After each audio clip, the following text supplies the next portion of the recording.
पानी का एक उदाहरण देता हूं जिसका सूत्र है H2O। पानी का सामान्य गुण बिल्कुल एक जैसा है, एक जैसा होता है। भौगोलिक परिस्थितियां कहीं कहीं अलग अलग होती हैं, तो इन भौगोलिक परिस्थितियों के अंतर के कारण या उसमें कोई अशुद्धि मिल जाए, प्रदूषण हो जाए, तो इस प्रदूषण के कारण इसमें अशुद्धियां आ जाती हैं, तो उसी पानी को उपयोग लायक उतना नहीं रहता है। उसको उसमें अशुद्धियों के कारण, हानिकारक तत्वों की उपस्थिति के कारण वह अनुपयोगी हो जाता है। उसे उपयोगी बनाने के लिए, ठीक करने के लिए कुछ उपाय लगाने पड़ते हैं। वो लगाए गए उपाय चाहे वैज्ञानिक हो या व्यवहारिक, इन विधियों का सहारा लेना पड़ता है और तब जाकर के पुनः वह पानी उपयोग के लायक होता है। ठीक इसी प्रकार जन्म और मृत्यु की स्थिति को ले लीजिए। अब पहले हम चर्चा करेंगे जन्म पर, कि जन्म की सारी प्रक्रियाएं बिल्कुल एक जैसी होती हैं, किंतु उसके बाद बच्चों को अलग अलग कपड़ों आदि में डालकर अलग अलग पहचान दिए जाने की प्रक्रिया शुरू हो जाती है।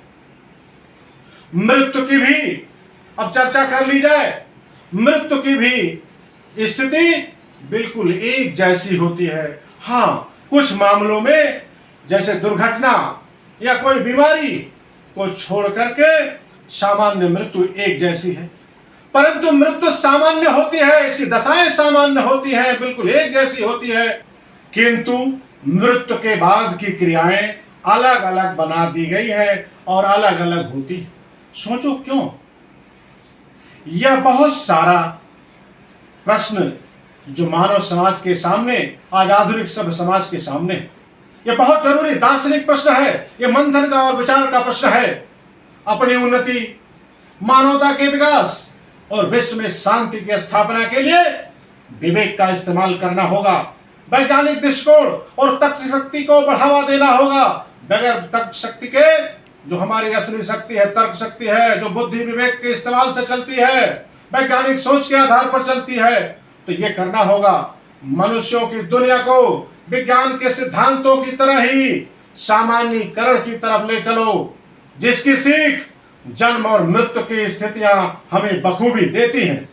मनुष्य की दुनिया को अंधविश्वास आदि की मान्यताओं की दुनिया की गहराई में मत ले जाओ, और इतनी गहराई में मत ले जाओ कि मानवता उसमें डूब जाए, शांति भंग हो जाए, तुम्हारी अपनी खुद की उन्नति भी बाधित हो जाए। ऐसा नहीं करने की जरूरत है। आज नहीं तो कल विश्वास है कि थक हार कर पूरे मानव समाज के लोग, चाहे किसी धर्म के हो, लोगों को मानवता की राह पर चलना ही होगा। अगर दुनिया में शांति और विकास का बोलबाला बनाना चाहते हैं तो